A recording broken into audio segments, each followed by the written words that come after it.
Halo guys, oke sekarang kita akan mulai dengan list atau senarai tes-tes yang akan kita hadapin dalam tes Auri, yaitu salah satu dari ujian yang kita akan hadapi untuk masuk ke BIFA. Nah, di sini kita bisa lihat ya terbagi kedua bagian dan tes-tes ini pastinya digunakan untuk mengukur kemampuan kita dalam berbagai hal. Contohnya seperti IQ test, Sparta test, gambar diri yang lebih menilai ke kepribadian dan level IQ kita. Serta yang bagian yang berikutnya yaitu mengetes lebih ke bagian knowledge kita atau kemampuan berpikir kita. Oke. Di tes pertama kita yaitu IQ test. Nah, IQ test ini mungkin kalian bisa lihat ya kalau IQ test ini seperti lazimnya kita hadapin atau mungkin pernah kita lakukan di tempat-tempat lain ya, mungkin di sekolah atau di universitas dan sebagainya, yaitu kombinasi bentuk-bentuk yang jawabannya kita bisa pilih dari clue yang kita dapat dari kombinasi-kombinasi sebelumnya. Oke, contohnya kita ini ya, kombinasi pertama ada kotak yang terisi, dan kotak yang terisi di sini. Tiga bagian ini terisi ya. Jadi jawabannya adalah bagian yang tidak terisi, yaitu kotak yang hitam di sini. Nah, kombinasi yang kedua, dalam bulatannya ini ada dua ini terisi, dua bagian ini terisi. Nah, sisa mana yang belum terisi? Yang dua di bawah ini. Jadi, sekarang kita ke pertanyaannya sebenarnya, yaitu di kombinasi ini, segitiga ini, bagian mana yang belum terisi? Jadi, ini terisi, ini terisi, ini terisi, terisi, dan terisi juga. Akhirnya, di manakah bagian dari segitiga ini yang belum terisi? Jawabannya adalah ini, oke. Seperti kita bisa lihat, oke, di sebelah kanan kita ada pilihan jawaban, dan pastinya jawabannya adalah yang ini. Oke, next kita bisa lihat di IQ test yang kedua, yaitu kombinasi yang kita bisa lihat di sini. Nah, di kombinasi yang pertama itu kita bisa lihat ada lingkaran atau bulatan kecil yang menempel pada ujung kotak seperti di sini dan juga di seberangnya di sini. Lalu jawabannya adalah ini.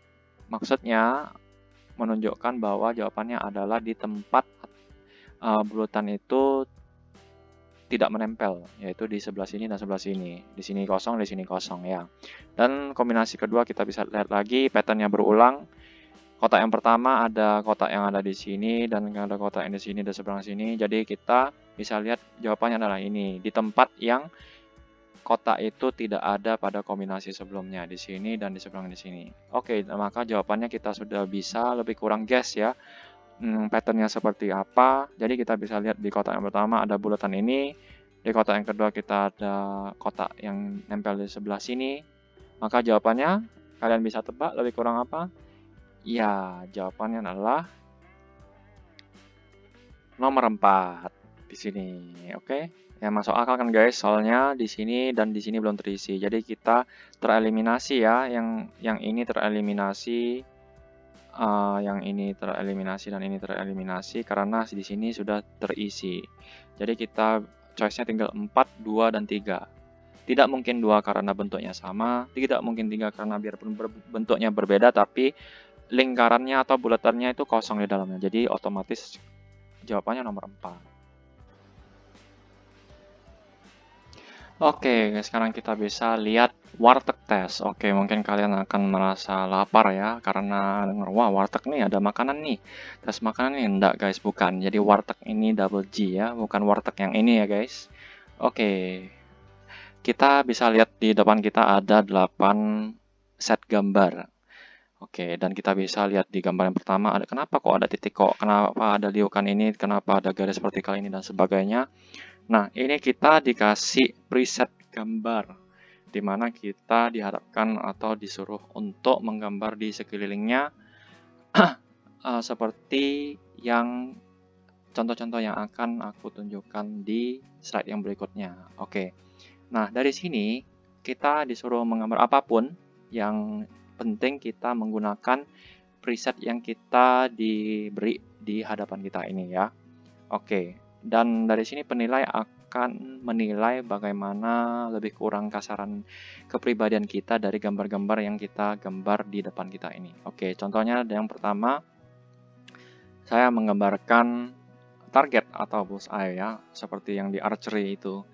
Nah, tadi kan ada titik yang di tengah ini kan, jadi aku menggambarkan lingkaran archery ini di sekitarnya atau targetnya ya.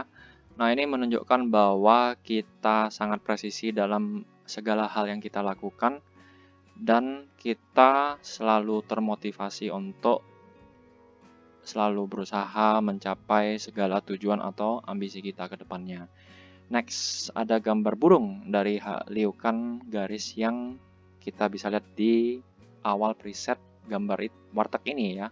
Oke, jadi kenapa gambar burung ini menunjukkan kita merupakan manusia yang dinamis dan kita bisa beradaptasi dengan gampang di segala environment atau surrounding kita yang baru.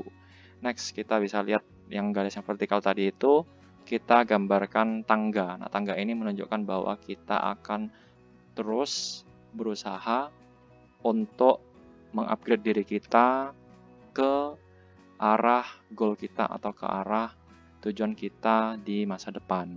Nah, terus saya menggambarkan base dari kotak yang terisi penuh ini. Kenapa menggambarkan base? Seperti dalam industri penerbangan pasti kita akan menjalin hubungan dengan kru yang lain. Next, saya gambarkan suntikan ya. Kenapa suntikan? Ini menunjukkan bahwa kita merupakan orang yang berhati-hati. Seperti dokter ya, kalau misalnya mau memberi suntikan ke kita, pasti dokternya berhati-hati dong supaya kita tidak salah disuntik begitu. Oke, next. Kita bisa lihat ada TV di depan kita. Oke, nah kenapa saya gambarkan TV? Menunjukkan bahwa kita selalu update dengan knowledge yang terbaru ya guys. Nah, dalam industri penerbangan itu akan selalu ada hal-hal yang baru yang akan pasti kita pelajari selama karir kita gitu ya. Karena seiring perkembangan teknologi pasti semakin banyak hal atau SOP yang kita pelajari ke depannya. Next, kita bisa lihat ada ini ya, jejak footprint kita. Oke, footprint kita ini kenapa? Menunjukkan bahwa kita berpendirian dengan kuat.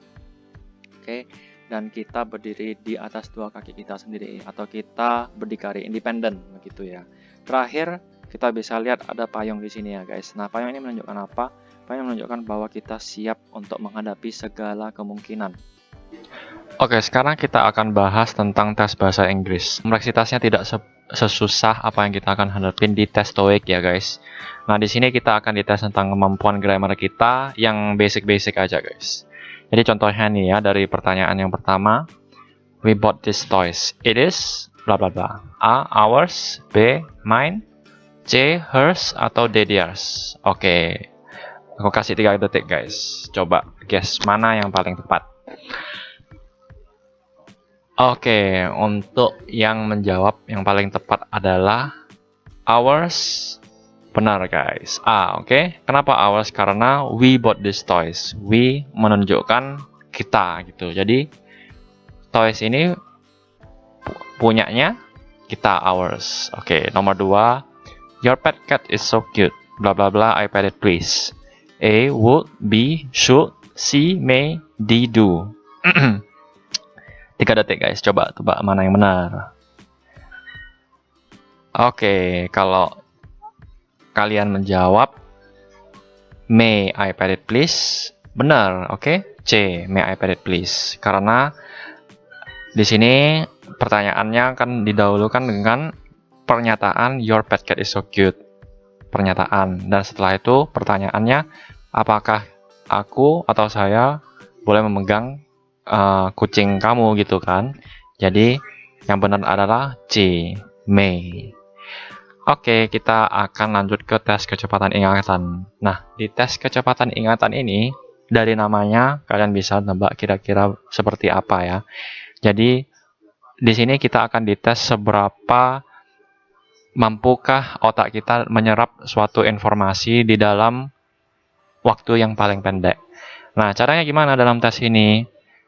Oke, sekarang kalian bisa lihat ya, ada susunan alfabet ya yang random begitu.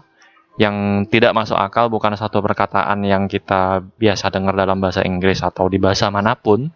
Nah, dari alfabet-alfabet yang random ini kita akan disuruh untuk menghafalnya dalam waktu yang tidak banyak ya guys, kira-kira ya 10-an detik plus minus begitulah, atau bisa lebih sedikit tergantung ke panjang pendeknya perkataan yang bukan perkataan tapi alfabet yang kita hadapin. Contohnya ini kan ada RUISTNAGE. Nah, caranya gimana supaya kita bisa hafalkan dengan cepat? Kalau dari cara saya sendiri adalah langsung disebut aja, biarpun seberapa random perkataan susunan alfabet itu, langsung disebut aja seperti satu perkataan. Contohnya nih, Ruisnage. Jadi kita langsung bisa hafal gitu kan, Ruisnage. Terus setiap pronunciation alfabet itu kita agak agak exaggerate gitu ya, kita agak tekankan. Contohnya kan ada Ruist kan ada T-nya, Ruisnage gitu. Jadi kan kita langsung hafal kalau RUISTNAGE. Nah, next di sini kita bisa lihat WLOPTDKY. Jadi gimana cara hafalnya? Langsung kita jadikan satu jadi WLOPTDKY. Jadi gitu. Terus kita kan bisa lebih gampang hafalnya. Jadi dari sana kita tahu kalau jawabannya adalah WLOPTDKY. Dan terakhir, bisa juga guys kita disajikan dengan nomor yang berantakan. Oke, susunan nomor yang random begitu. Contohnya ini 273459110. Jadi ya kita akan disuruh untuk cepat-cepatan melawan waktu yang kita diberi untuk menghafal susunan alfabet atau nomor itu. Dan kita akan disuruh untuk di touchscreen-nya itu untuk pencet susunan alfabet atau nomor yang kita hadapin pada waktu itu. Oke, next guys, kita akan menghadapi namanya tes kalkulasi mental. Nah, tes kalkulasi mental ini lumayan seru ya guys, karena melibatkan matematika dasar, hitung-hitungan matematika dasar. Seperti tambah, terus kurang, terus perkalian sama pembagian. Oke, jadi ini hitung-hitungan cepat ya. Sebenarnya kalau tidak ada time limitnya gampang ya guys, tapi mungkin dengan time limitnya ya begitu, agak challenging ya guys. Jadi contohnya nih pertanyaan-pertanyaan bisa disajikan ke kita. Nih nomor 1, 3 dengan kuadrat 3 tambah 5 dengan kuadrat 2. Hasilnya apa guys? Nah, ini kita akan diberi contohnya 7 detik. Nah, dalam 7 detik atau 8 detik atau berapapun waktunya yang diberikan kita untuk berpikir, kita harus sudah siap dengan jawabannya, dan kita harus ketik jawabannya atau sentuh jawabannya di touchscreen yang ada di depan kita. Jadi 3 kuadrat 3 tambah 5 kuadrat 2 berapa guys? Jawabannya adalah 52. Oke, nomor 2. Square root ya. Dari 144 tambah 12 kali 3 berapa guys? Menurut peraturan matematika kan kita nggak boleh langsung selesaikan satu pertanyaan itu dari kiri ke kanan ya kan guys. Kita harus apa rulesnya? Ya, kita mulai dari kurungan, diikuti sama pembagian dan perkalian, baru terakhir kita akan tambah atau kurang kan. Jadi jangan lupa itu ya guys, peraturan itu. Jadi pertama kita selesaikan apa dulu? Di sini. Ya oke, kita selesaikan square root-nya dulu dari 144 berapa? 12 kan? Nah, terus apakah kita bisa langsung dari kiri ke kanan? Nggak bisa, karena ada perkalian dari 12 kali 3 ini. Jadi 12 kali 3 ini berapa guys? 36. Jadi 12 tambah 36 kita dapatnya 48. Oke. Next kita ada tes pemahaman teknik dan fisika. Nah, ini kita akan disajikan dengan pertanyaan-pertanyaan yang mengetes sebenarnya logika kita guys. Logika kita terhadap sekeliling kita, atau terhadap konsep-konsep fisika ataupun teknik yang bisa kita lihat di sekeliling kita. Nah, di sini biarpun ada hitung-hitungan, sebenarnya tidak ada hitung-hitungan guys, seingat saya ya. Tapi kalau biarpun ada hitung-hitungan basic banget, jadi kalian pasti bisa kerjainnya. Oke, jadi ini kita bisa lihat ya, ada 4 diagram atau 4 gambar yang menunjukkan mobil dengan besar ban atau diameternya sama semua ya guys. Oke. Tetapi bahan yang dipakai untuk ban itu ada 2 jenis, ada yang ban karet, ada yang ban besi. Dan kita bisa lihat ya, di lerengnya ini kan mobil ini sedang turun dari lereng. Nah, mobil ini anggap kita gak ada mesinnya ya guys ya, mobil mainan begitu. Nah, cuma satu bannya dari karet, satunya bannya dari besi. Nah, ada yang lereng yang lebih tajam, ada lereng yang lebih landai. Oke. Nah, kira-kira mana guys yang akan sampai di titik bawah ini, titik akhir ini, antara A, B, C, D ini, mana mobil mainan yang mana yang akan sampai di bawah paling cepat atau di waktu yang paling pendek? Kira-kira yang mana guys? Oke, kalau kalian menjawab A, benar. Oke, karena kenapa? Ban itu pergerakannya ditentukan dengan masanya atau dengan beratnya. Nah, kalau ban itu semakin berat, misalnya dari perbedaan bahan yang dibuat untuk ban itu. Nah, misalnya ini kan antara karet atau besi. Semakin berat ban itu, semakin susah dia akan berputar. Nah, tapi kalau misalnya dari diameternya, nah di sini kan diameternya sama semua. Mungkin pasti ada antara kalian yang kenapa kok gak diameternya yang dirubah? Karena diameter itu opposing to apa yang kita sering logikakan ya. Diameter itu tidak berpengaruh pada cepat atau lambatnya pergerakan mobil itu walaupun bahannya berbeda. Jadi jawabannya adalah A. Oke, next. Contoh yang kedua ya, contoh pertanyaan yang kedua guys, kita bisa lihat ada orang dan barang dengan jenis bahan atau massa yang sama. Hanya perbedaannya ini posisi orang atau massa itu diletakkan di posisi yang berbeda di atas seesaw itu ya. Seesaw itu. Oke. Menurut kalian mana yang paling masuk akal untuk orang itu bisa menggerakkan barangnya dengan relative ease atau dengan mudah, paling mudah untuk menggerakkan barang itu? Nah, jawabannya adalah B ya guys. Karena misalnya nih kita bahas satu persatu ya. A kan ada orangnya ada di ujung, terus barangnya ada di ujung. Nah, di sini kan kita bisa kan kalau dalam sistem lever itu kan ada 3 jenis, ada first class, second class, third class. Ada kelas pertama, kelas kedua, dan kelas ketiga. Nah, di A ini adalah sistem lever kelas pertama. Dan di C ini adalah sistem lever dengan kelas ketiga. Nah, yang di D ini ada sistem lever dengan kelas yang pertama juga, karena posisinya sama, relatif ke tengah-tengah sisanya itu ya. Jadi jawabannya adalah B. Kalian bisa bayangkan secara logika aja, biarpun tanpa dengan pengetahuan fisika, kalian bisa bayangkan kan, orangnya di paling ujung, barangnya di tengah-tengah sini, dibanding dengan barangnya di ujung ini, mana yang lebih mudah? Pasti di B dong, ya kan? Oke. Next.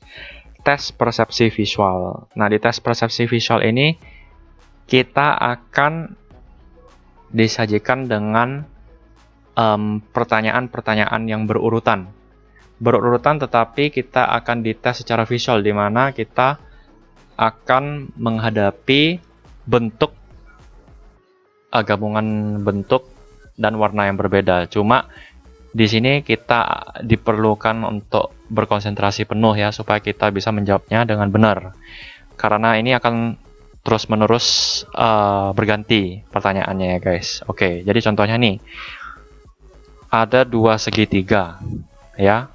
Pertanyaan ini semua melibatkan bentuk segitiga, cuma segitiga itu akan diputar. Contohnya ini kan segitiganya menghadap ke atas ya guys. Nah, segitiga ini bisa hadap ke kanan, ke bawah, dan ke kiri juga. Dan warnanya di dalam segitiga itu bisa berubah. Contohnya kalian bisa lihat hijau diikuti sama segitiga yang merah.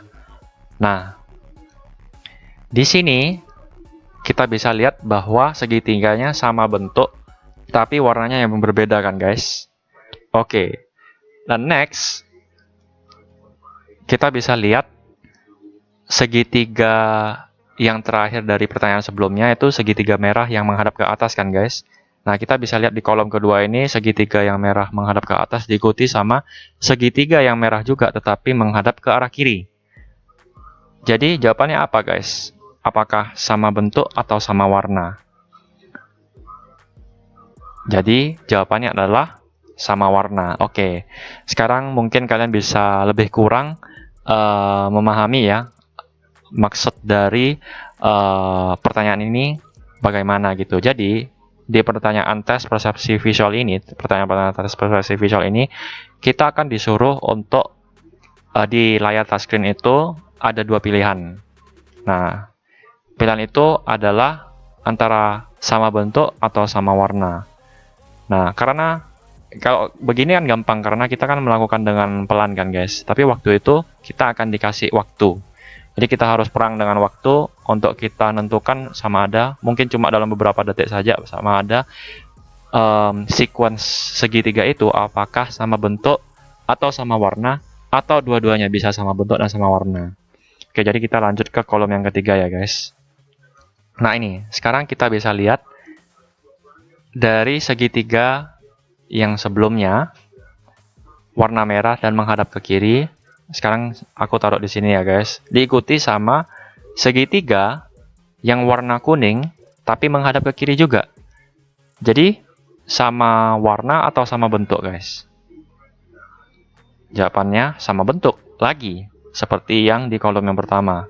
Oke, yang terakhir kita guys. Nah, sekarang dari segitiga yang sebelumnya warna kuning dan menghadap ke kiri diikuti sama segitiga yang juga warna kuning dan menghadap ke kiri juga. Jadi jawabannya apa guys yang benar? Yes, kalau kalian menjawab sama bentuk dan sama warna, benar. Oke, jadi sekarang kan kalian bisa lihat ya di 4 kolom ini kombinasinya seperti apa. Contohnya ya guys. Jadi possibility pertanyaan-pertanyaan itu akan cara tanyanya yang begini, karena cuma perbedaannya kan di sini kita santai, tidak ada ngejar-ngejar waktu. Pada hari itu di tes Auri kita akan dikejar dengan waktu. Dalam beberapa detik saja kita harus menentukan sama ada segitiga, kombinasi segitiga itu sama bentuk atau sama warna, atau sama bentuk dan sama warna. Begitu ya guys. Jadi ada 3 pilihan. Oke. Kita continue dengan kemampuan aritmetik. Nah, kemampuan aritmetik ini seperti pertanyaan-pertanyaan matematika yang berupa problem solving ya, atau berupa bentuk cerita begitu.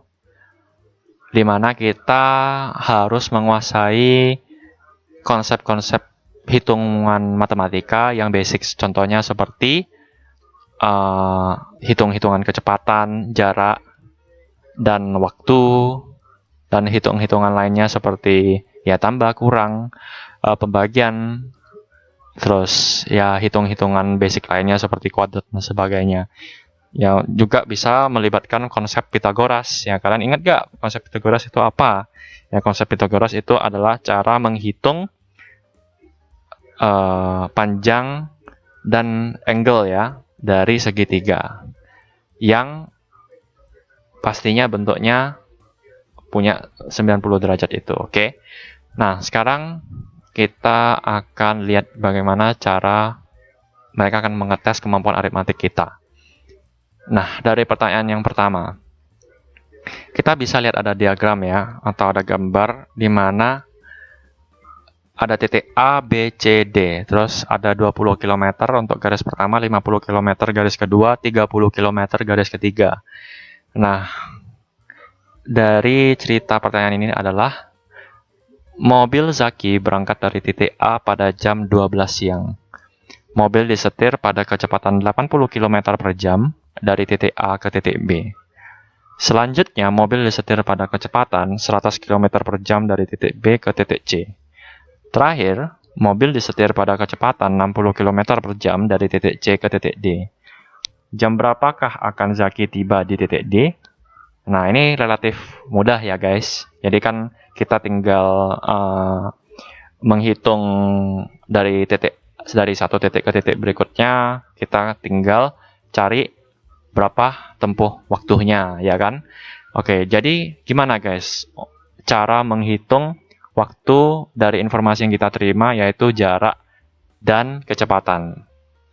Nah, mungkin kalian pasti ingat ya, di SMA itu ada segitiga perhitungan jarak, waktu, dan kecepatan. Jadi, di atas itu ada jarak, di bawah ada K, kecepatan, dan waktu. Oke, jadi kalau kita ingin menghitung jarak, bagaimana caranya guys? Kita hitung kecepatan dikali dengan waktu. Tapi kalau kecepatan kita gimana cara hitungnya? Jarak dibagi dengan waktu. Jadi sekarang kita akan mencari apa? Kita akan mencari waktu yang ditempuh sama mobil Zaki itu. Jadi gimana cara untuk mencari waktu? Formulanya adalah jarak dibagi kecepatan. Oke, jadi sekarang kita akan lihat jawabannya guys. Jadi total waktu yang ditempuh kita bisa lihat dari titik A ke titik B. 20 km dibagi dengan kecepatannya 80 km per jam. Ditambah dengan B ke C 50 km dibagi 100 km per jam. Ditambah dengan dari C ke D 30 km dibagi dengan 60 km per jam. Jadi hasilnya adalah 1,25 jam atau 1 jam 15 menit. Dan kita akan tiba di titik D pada jam, ya tinggal ditambahi aja guys. Dari jam 12 siang ini, tambah 1 jam 15 menit, kita dapat jam berapa? Jam 13.15 atau 1.15 siang. Oke, begitu. Dan next kita akan menghadapi tes yang namanya tes orientasi ruang. Nah, di sini lumayan menarik ya guys, dan mungkin jarang kita ketemu di tes-tes psikomotorik atau di tes lainnya. Nah, di sini kita akan melihat suatu kubus. Cuma kubus ini berbeda dengan kubus yang kita sering lihat mungkin apa ya di permainan monopoli dan segalanya. Di setiap muka itu kan ada titik-titiknya ya guys, ada 1, 2, 3, 4, 5, 6 dan sebagainya. Oke, di kubus ini guys, kita atau di dadu ini ya guys, di dadu ini kita akan lihat hanya satu titik pada satu permukaan saja. Nah, dadu ini akan diputar-putar sesuai dengan instruksi yang akan keluar dari komputer itu guys, atau dari layar touchscreen yang kita akan hadapi pada hari itu. Nah,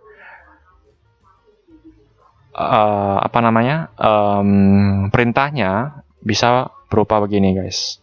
Jadi perintahnya bisa maju, mundur, kiri, atau kanan. Nah, kalau maju guys, contohnya ya, titik ini dari atas, kalau perintahnya adalah maju, jadi titik ini atau muka dadu ini akan bergerak ke depan, ke sini. Atau misalnya, kita ulangi ya, kalau perintahnya mundur, permukaan yang ada titiknya ini akan bergerak ke belakang. Jadi kita akan titik ini akan berada di belakang. Dan kalau misalnya kita mendengar perintah dari misalnya diulangi dari atas lagi, contohnya kiri. Sekarang titiknya ini akan dari yang sekarang berada di atas akan selanjutnya berada di sebelah kiri muka dadu itu, dan juganya berlaku untuk perintah kanan. Jadi titiknya akan berada di sini guys. Oke, jadi sekarang perintahnya adalah, perintah ini akan dikeluarkan atau disebut sama komputernya dalam bukan hanya satu kali ya guys. Contohnya maju,